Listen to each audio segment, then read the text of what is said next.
lane or Journey's End lane to find a boat that was anchored with fishing poles. When we got onto the boat, there was shoes, kids' shoes, there was a cell phone, and fishing poles in the water. So at that point, we knew we had some people missing. We then expanded our search. We included FWC, JSO, Navy, Fire Department. St. Johns County was trying to help us. It was a multi-agency effort that was unbelievable. What ended up happening was Dad stopped the boat, threw the anchor. The kids were swimming. One of the 4-year-old was wearing a life jacket. The 7-year-old was not wearing a life jacket. The current got a hold of them, moved the boat, and started separating them. Dad went after the 4-year-old, and turns out that the 7-year-old ended up swimming to shore. We got in touch with the 7-year-old, got more information. Current swept Dad and the 4-year-old away, quite a ways away. At that point, our search just kept getting wider and wider, and I can't tell you enough that if it wasn't for JSO, FWC, on the phone with the Coast Guard, the Navy, we had every bank covered, north, south, east, and west that we could. We had drones en route. We had every resource we possibly could have had coming quickly, and we're happy to say that all 3 have been recovered. They're all doing well. The 2 children have been transported to the hospital as a precautionary to get them checked out, but we couldn't have asked for a better outcome. How far away from the boat was the dad and the 4-year-old when you found him? I'm not 100% sure where. Are we talking miles? I'm gonna guesstimate at about 1.5 to 2 miles drifting. So we were to the south over here. Dad, I know for a fact, Dad was found right by the Buckman Bridge, and he doing miraculously well for being in the water. I'm guessing they were in the water. I don't know how long they were in the water before we were alerted, but our search was probably about 1.5 hours. And where the 7-year-old who swam to shore, where exactly or how far away from the boat was he? You're still talking 400 or 500 yards north, and then had to swim in, and alerted some people, and we were alerted to the 7-year-old's whereabouts, and we went and treated that child. And they all had safety vests, correct? The 7-year-old was not wearing a safety vest. The dad was not wearing a safety vest. Can you talk about how lucky they are given how strong that current was? It's amazing, and we're going into a Memorial Day weekend where boating is going to be an issue, the ocean's going to be an issue, and we have to be careful. We've already hit.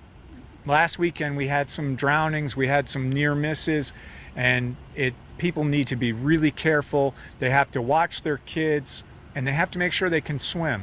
But it was unbelievable. If we didn't launch the effort that we had and had the help that we had with FWC and JSO, we wouldn't be sitting here with a happy response right now. Was the 7-year-old the reason why you guys knew they were missing? Because he swam to shore?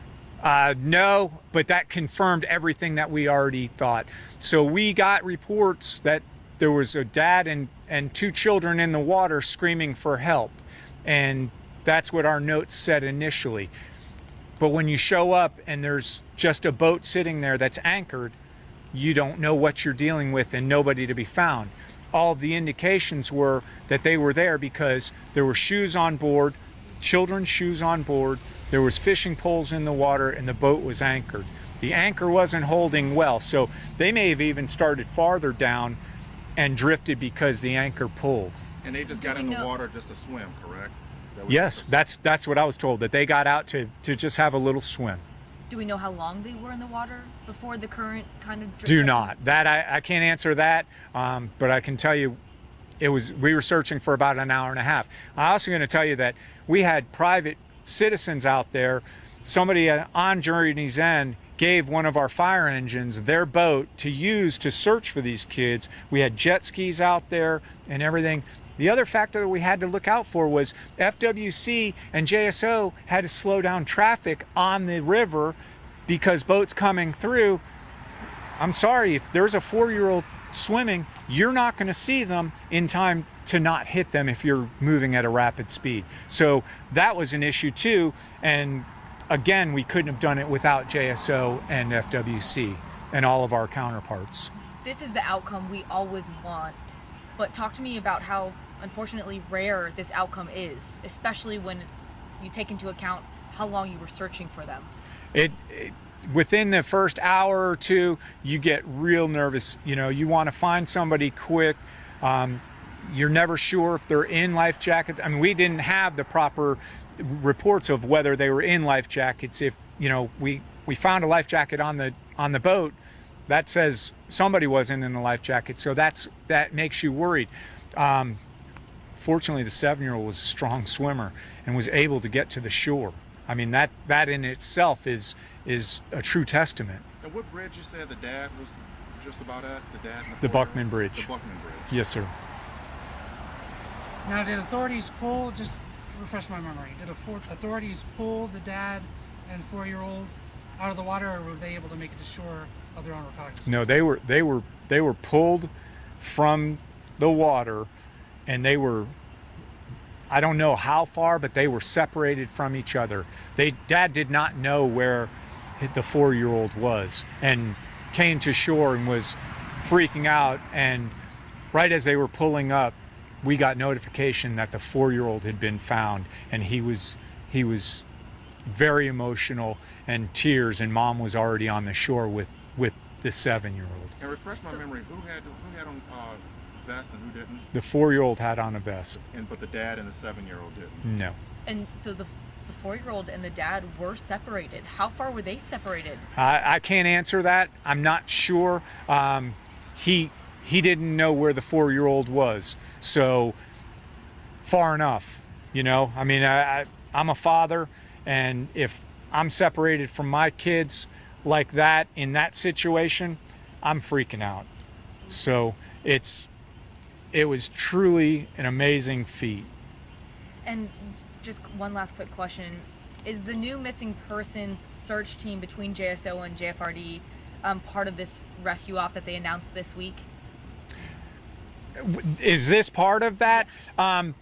Indirectly, yes, because we were setting up a unified command center. It came in, usually JSO is notified of missing persons first, but by the way this transposed, then yes, it's a different type of missing person, a little different, but it was still a multi-agency, and because we work so seamlessly with them, it's really easy. And I can assure you that not every city in the country, their two agencies work together as well as we do. I'm going to say that you're going to be hard pressed to find any city in the country that'll work as close as we do. As you've said, there have been a lot of worries about boating incidents and water drownings lately. What would be your advice? What would be JFRD's advice to those who want to go out and have a fun but safe time out on the water to make sure this doesn't happen to anyone else? Well, I mean, so in this instance, I don't like to second guess anybody because I wasn't there, but you're in a river that has a strong current. You know, you've got to be cognizant of the environment around you. It's just like if you go out into the ocean and there's rip currents. You have to be aware of what's going on, and you have to be as safe as possible. You know, Dad didn't break any laws not having the 7-year-old in a life jacket. Don't get me wrong.